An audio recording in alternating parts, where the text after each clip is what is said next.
नमस्कार, मैं हूं पल्लवी सिंह। आप देख रहे हैं आर्या न्यूज। रुक करेंगे राजस्थान की कुछ बड़ी खबरों की ओर। राजस्थान के सीकर में कोरोना संक्रमण की दर अब 10% तक पहुंच गई है। साथ ही यहां पर 2 जनवरी को पॉजिटिविटी रेट 0.50% से भी कम थी, जो कि 3 जनवरी तक 2 अंकों में आ गया है। इसी तरह जयपुर में भी संक्रमण दर 3.45 से बढ़कर 7.37% हो गई है। नए केस के साथ ही एक्टिव मरीज भी 6 गुना तक बढ़ गए, जबकि राज्य में 7 दिन पहले 27 दिसंबर तक एक्टिव केस 354 थे, जो बढ़कर अब 2084 हो गए हैं। पूरे प्रदेश की बात करें तो संक्रमण दर 4% के करीब पहुंच चुकी है। WHO के मानक के मुताबिक 3% से अधिक का पॉजिटिविटी रेट चिंताजनक है। ऐसे शहरों या प्रदेश में कोरोना के कम्युनिटी स्प्रेड का खतरा पैदा हो जाता है।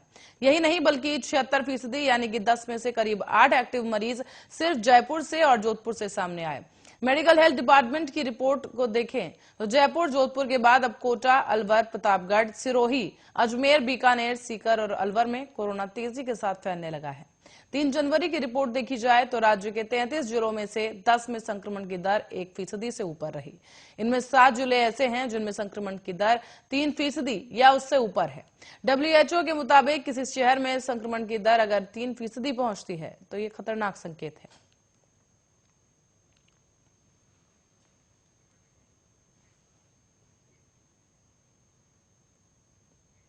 और वहीं राजस्थान विश्वविद्यालय 8 जनवरी को अपना 75वां स्थापना दिवस और दीक्षांत समारोह आयोजित करने जा रहा था, लेकिन इस समारोह को लेकर अब यूनिवर्सिटी की ओर से सभी तैयारियां पूरी कर ली गई थी। पर आपको बता दें कि जयपुर में बढ़ते कोरोना के प्रकोप के चलते नई गाइडलाइंस जारी करते हुए समारोह में शामिल होने वाले लोगों की क्षमता 100 निर्धारित की गई है। इसके बाद अब राज्यपाल कलराज मिश्र की ओर से कार्यक्रम को ऑनलाइन मोड पर आयोजित करवाने के निर्देश दिए गए। ऐसे में अब 8 जनवरी को आयोजित होने वाला 75वां स्थापना दिवस और दीक्षांत समारोह ऑनलाइन आयोजित किया जाएगा। दरअसल राजधानी में कोरोना दोगुना स्पीड से बढ़ रहा है। ऐसे में सोमवार को 24 घंटे में जयपुर में 414 केसेस मिले, रविवार को 224 नए मरीज मिले। 7 महीने बाद 400 से ज्यादा केस सामने आए। इससे पहले 30 मई को 601 मरीज एक दिन में मिले थे। राजस्थान विश्वविद्यालय के कुलपति प्रोफेसर राजीव जैन ने बताया है कि 8 जनवरी को आयोजित होने वाले दीक्षांत समारोह और 75वें स्थापना दिवस की सभी तैयारियां पूरी कर ली गई थी, लेकिन इसके लिए विश्वविद्यालय द्वारा निमंत्रण पत्र भी प्रिंट करवा लिए गए। लेकिन सरकार की ओर से जारी की गई नई गाइडलाइंस के बाद अब राज्यपाल की ओर से कार्यक्रम को ऑनलाइन मोड पर आयोजित करवाने के निर्देश दिए गए। बता दें कि राजस्थान विश्वविद्यालय में आयोजित होने वाले इस दीक्षांत समारोह में इस साल 1,53,000 डिग्री, 3 डिलीट की उपाधि और 472 PhD की उपाधि सहित 117 विद्यार्थियों को गोल्ड मेडल का वितरण किया जाना है। इसमें अब राज्यपाल कलराज मिश्र, उच्च शिक्षा मंत्री राजेंद्र यादव वर्चुअल रूप से जुड़ेंगे और सभी विद्यार्थी भी ऑनलाइन ही इसमें शामिल होंगे, जबकि यूनिवर्सिटी कुलपति सहित अधिकारी कार्यक्रम से ऑफलाइन मोड में जुड़े रहेंगे।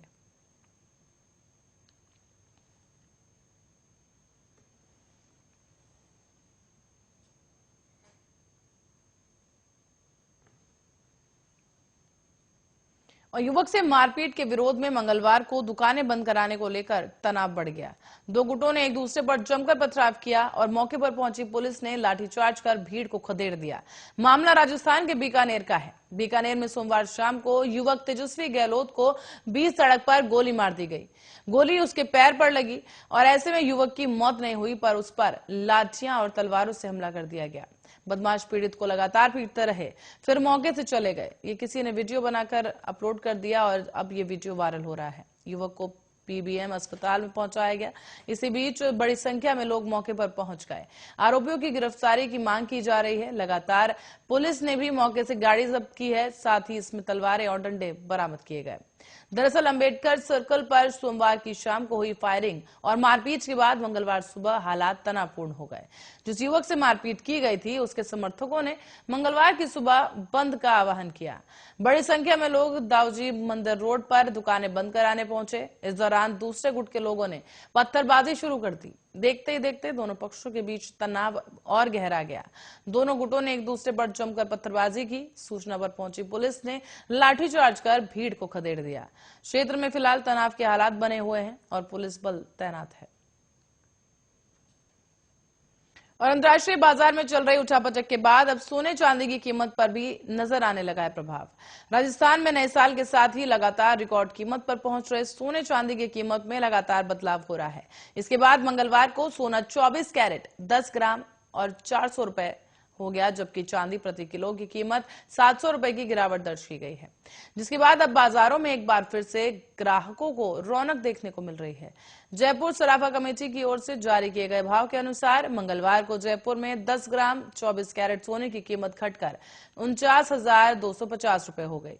अब जबकि 22 कैरेट प्रति 10 ग्राम सोने की कीमत 47,000 रुपए पहुंच गई है, जबकि सोना 18 कैरेट 38,900 रुपए प्रति 10 ग्राम है और 14 कैरेट 30,900 रुपए प्रति 10 ग्राम पहुंच गया है। वहीं चांदी की बात की जाए तो चांदी रिफाइन की कीमत घटकर 63,100 रुपए प्रति किलो पर पहुंच गई है।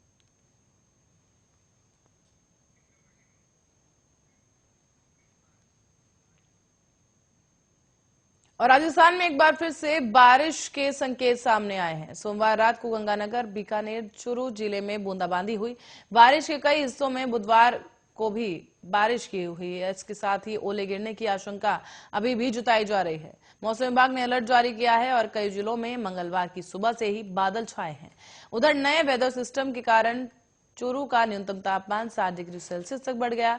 मौसम केंद्र जयपुर ने बुधवार को अजमेर, जयपुर, बीकानेर और जोधपुर संभाग में बारिश की चेतावनी और ऑरेंज अलर्ट जारी कर दिया है। इन क्षेत्रों में कल हल्के से मध्यम दर्जे की बारिश के आसार जताए गए।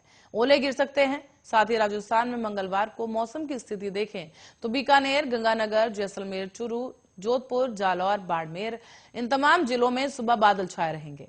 बीकानेर और गंगानगर में हल्की बूंदाबांदी भी हुई और पश्चिम विक्षोभ के इस असर के कारण इन जिलों में रात को न्यूनतम तापमान में भी बढ़ोतरी दर्ज की गई। चूरू के तापमान में सबसे ज्यादा 7 डिग्री सेल्सियस की बढ़ोतरी हुई। सोमवार को चूरू में न्यूनतम तापमान 3.4 पर था, जो कि मंगलवार को बढ़कर 10.2 डिग्री सेल्सियस पर पहुंच गया। बीकानेर, गंगानगर, सीकर, झुंझुनू, हनुमानगढ़ में भी मंगलवार को न्यूनतम तापमान 10 डिग्री सेल्सियस के नजदीक आ गया।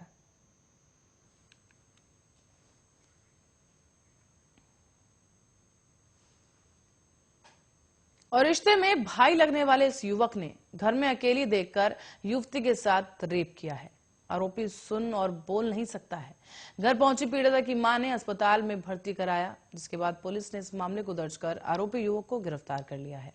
यह मामला श्रीगंगानगर के पुरानी आबादी इलाके का बताया जा रहा है। दरअसल आरोपी युवक के पिता ने 20 साल पहले जिस बच्ची को गोद लिया था, उसी के साथ सौतेले भाई ने इस घिनौनी वारदात को अंजाम दिया है। करीब 10 से 12 साल पहले इस पीड़िता को गोद लेने वाले पिता का निधन हो गया था। उसकी मां ने दूसरी शादी कर ली। इसके बाद मां बेटी अपने नए घर और आरोपी युवक इन तीनों से अलग रहने लगा, तो वहीं वो टेम्पो चलाकर गुजारा करता है। इस बीच उसने सोमवार शाम को करीब 4 बजे पीड़िता के वो घर आया। वहां घर में वो अकेली मिली तो सौतेले भाई ने और पहले ही उसकी जान पहचान होने की वजह से युवती ने युवक को घर में भी आने दिया और तभी मौका पाकर युवक ने उसके साथ दुष्कर्म किया और मौके से फरार हो गया है। वारदात के समय पीड़िता की मां शहर से बाहर गई हुई थी और घटना के बाद पीड़िता घर से कुछ ही दूरी पर रहने वाली अपनी नानी के घर गई और अपनी आप बीती सुनाई। इस पर नानी ने पीड़िता की मां को इस बारे में जानकारी दी। पीड़िता की मां से मिली जानकारी पर महिला थाना पुलिस सरकारी अस्पताल पहुंची और इस मामले को दर्ज किया गया। आपको बता दें कि महिला थाना सीआई राजेश रानी ने यह बताया है कि रात को ही आरोपी को गिरफ्तार कर लिया गया था। पुलिस अभी भी इस मामले की जांच कर रही है।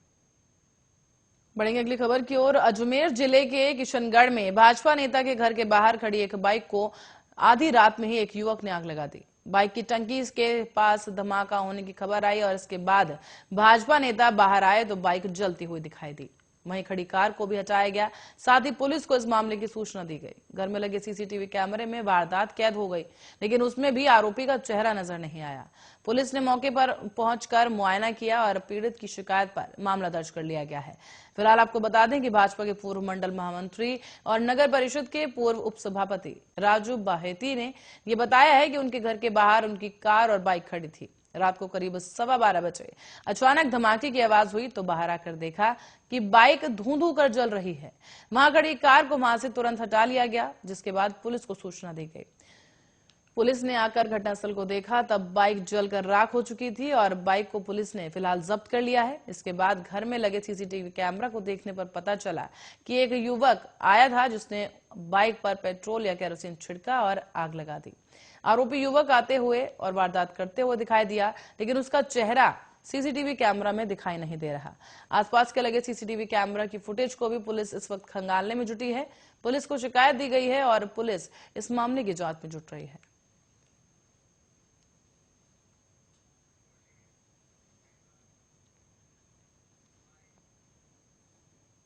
तो वहीं कोयले की कमी से जूझ रहे राजस्थान को अब बिजली संकट से बचाने के लिए थर्मल के बजाय सोलर एनर्जी यानी सोलर का सहारा लिया जाएगा।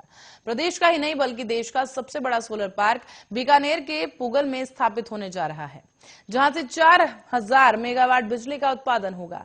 फिलहाल राजस्थान राज्य विद्युत उत्पादन निगम लिमिटेड RVUNL को 2000 मेगावाट और शेष 2000 Rajasthan renewable energy corporation limited यानी RRECL की ओर से लगाया जाएगा।